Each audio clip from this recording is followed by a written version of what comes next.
हवन करके एनवायरनमेंट को और गंदा मत कीजिए प्लीज़। जी हाँ, अगर हम हवन में कुछ ऐसी चीज़ों का प्रयोग करते हैं जो हमारे एनवायरनमेंट को, हमारी बॉडी को और साथ में हमारे मन को अशुद्ध करती हैं, शुद्ध होने की जगह। तो चलिए समझते हैं इस वीडियो में कि हमें क्या चीज़ें प्रयोग नहीं करनी चाहिए हवन में और क्या चीज़ें हमें प्रयोग करनी चाहिए जिससे हमें लाभ हो। तो सबसे पहला है घी। जो हम घी प्रयोग करते हैं वो पूजा वाला नहीं होना चाहिए, यानी कि वो खाने योग्य घी होना चाहिए।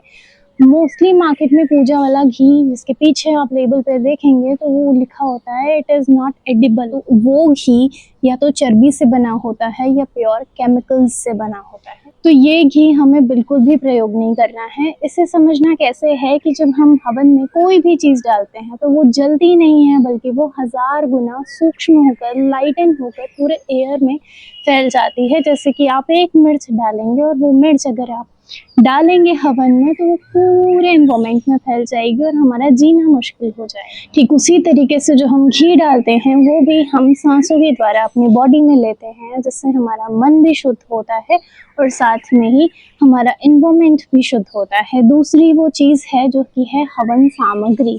मार्केट में आजकल जो हवन सामग्री अवेलेबल है, जो हमें बहुत सस्ते रेट्स में भी मिल जाती है, वो है मोस्टली वेस्ट मटेरियल से बनी हुई हवन सामग्री, जो कि उसमें कोई भी जड़ी बूटियां नहीं होती हैं और उसी के साथ साथ उसमें फ्रेग्रेंस के लिए, खुशबू के बहुत सारे केमिकल्स डाले जाते हैं।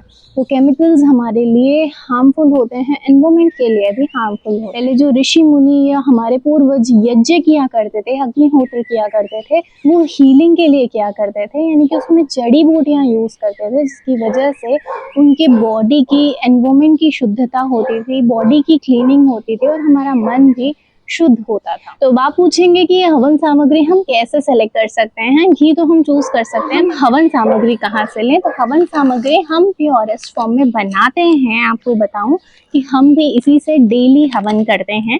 हम बहुत सारे तरीके की हवन सामग्रियां बनाते हैं जो बहुत प्योरेस्ट फॉर्म में होती हैं। यानी कि हमारी जो हवन सामग्री की फैक्ट्री है, वहाँ पे पहली बात तो कोई चप्पल पहनकर भी नहीं जाता है, और दूसरी बात जो हवन सामग्री में जड़ी बूटियां यूज होती हैं, वो जड़ी बूटियां प्योरेस्ट यानी कि हाईएस्ट क्वालिटी की यूज होती हैं। इसी के साथ साथ जो हम इसमें ऑयल यूज करते हैं वो भी एरंडी ऑयल यूज करते हैं, यानी कि वो भी खाने वाला ही ऑयल यूज होता है। तो इस तरीके से हम भी अपनी हीलिंग करते हैं और हमें बहुत अच्छा लगेगा कि अगर ये हवन सामग्री आपके घर जाए और आपके भी एनवायरनमेंट, आपकी बॉडी और आपके मन को शुद्धता पहुंचाए। तीसरी जो हम चीज यूज करते हैं वो होती है लकड़ी, यानी कि समिधा। समिधा हम किसी भी पेड़ की यूज कर लें या हम कैसी भी खराब शराब समिधा लकड़ियां यूज कर लें, जलाना ही तो है, ऐसा नहीं होता है। जो लकड़ी भी हम यूज करें वो बहुत ही अच्छी होनी चाहिए। और सबसे इम्पोर्टेंट बात, किसी भी पेड़ की लकड़ी को हमें यूज नहीं करना है, क्योंकि मोस्टली पेड़ की लकड़ियां कार्बन डाइऑक्साइड यानी कि कार्बन एमिशन बहुत ज़्यादा करती हैं। तो हमें उस कार्बन एमिशन को हवन के थ्रू नहीं करना होता है, हमें अच्छी गैसेस का एमिशन करना होता है।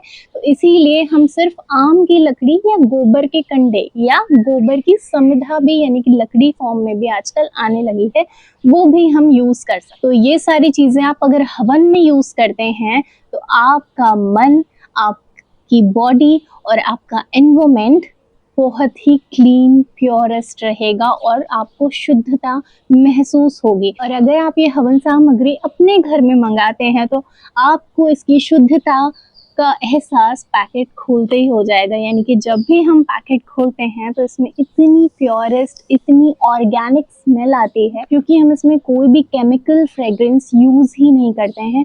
जो भी इसमें सुगंध होती है वो जड़ी बूटियों की होती है, क्योंकि हम बहुत ही हाई क्वालिटी की जड़ी बूटियां यूज करते हैं। तो हमें बहुत प्रसन्नता होगी कि हमारे द्वारा बनाई गई ये हवन सामग्री आपके घर को भी, आपके मन को और आपके शरीर को शुद्धता पहुंचाए। हम आर्य इंडस्ट्रीज से और हमारा काम है प्योरिटी, वेलनेस और अवेयरनेस को फैलाना। ओम नमस्ते।